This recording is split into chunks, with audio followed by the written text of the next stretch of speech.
I never made it, but I know what it takes. I'm motivated by a mix of emotion. Got my statement. Hey guys, thanks for tuning in. Welcome to my channel. It would be great if you could subscribe. Today's video is about a 1 year review of my KURZ FS250 2019 model. A few of you have been asking me about its reliability since I've been riding it for a year, so I just thought I'd do this quick edit to give you my opinion on it. I think the very most important thing I'll do at the start is to remind you that I'm not affiliated to the KURZ brand or any of its distributors. So again, I bought it in Jan 2020. I've done about 1,800 miles so far of green laning. And to put that into context, obviously when you green lane, you ride a lane and then you're on the tar. You ride a lane and then you're on the tar. So I would say of those 1,800 miles, about 60% was on the tar. So it's a real mix of terrain. A lot of tar, but a lot of pretty extreme off-road riding in green lane conditions. Summer, spring, autumn, winter, you name it. Water, if you watch any of my other videos, you see I've gone through quite a few different, so as I said, different types of terrains. Okay, just a quick reminder on the upgrades I did, because that's important I think from a context point of view. Okay, so let's start with the front of the bike. I changed the headlight, the standard KURZ one, to an LED. What else did I do? Then I went straight into bash guards, changed the grips as well, handlebars, fat bar double wall as well.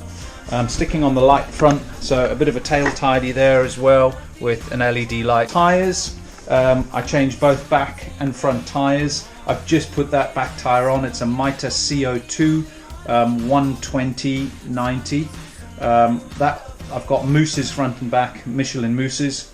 So as I said, that's brand new, and that one hasn't been changed yet. So yeah, plenty of tread still left on there, maybe another few hundred miles, and then I'll change her out. Can't really see that well from here, but I think, as you know, the chain is not the strongest of chains at all, so change that immediately to an X-ring chain. I've also done back and front wheel bearings as well. I think those, again, very, very soft. And I would recommend changing them probably from the beginning as well. Just yesterday I changed the ignition, because having the ignition there, in my opinion, is very vulnerable, especially for doing what I do. The key sort of sticks out to about here, so if I have an off I could break the key, and I didn't want that. I only had one key as well, so yeah, I've moved that up to here. Relatively easy job, he says, with the help of his mechanic. But that's much better up there and out the way. Plastics, I've had a few offs and I've broke one, this piece on the side. Unfortunately the plastics are very weak, as opposed to them bending, they do crack. But again, for a budget bike you can't really complain. I bought a whole new set, I think 70 quid for the full plastic set. And what my plan is, that's why I haven't got any decals on there at the moment. My plan is to change it all over to the 2020 plastics, which is the all black.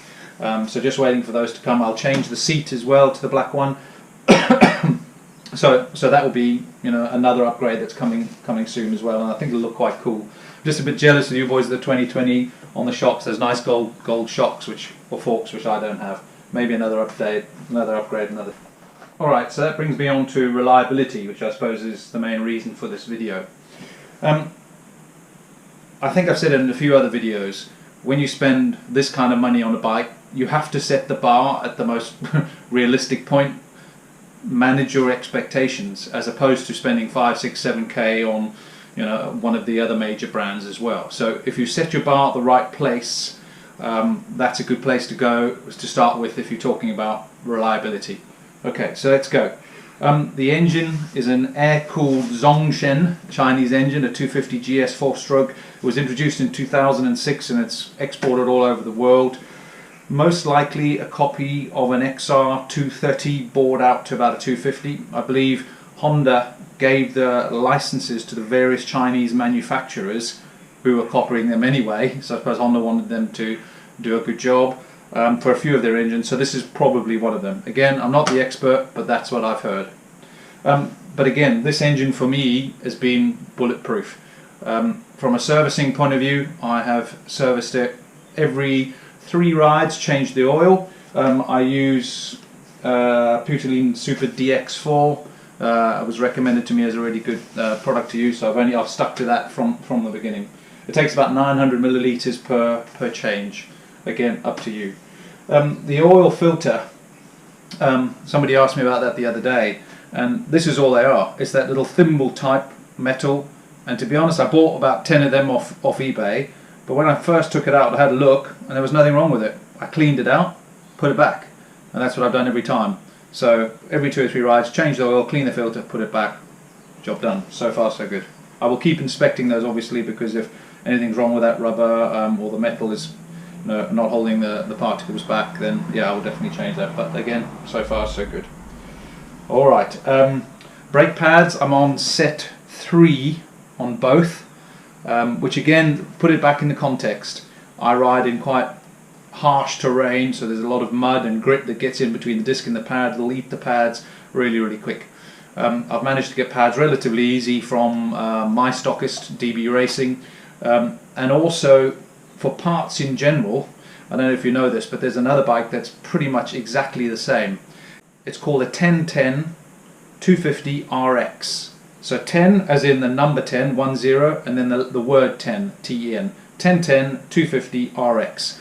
It's sold mainly by a company called funbikes.co.uk, and I've ordered various bits and bobs off there when my stockist doesn't have the right parts, pads, you name it. It's exactly the same bike, so that's really good.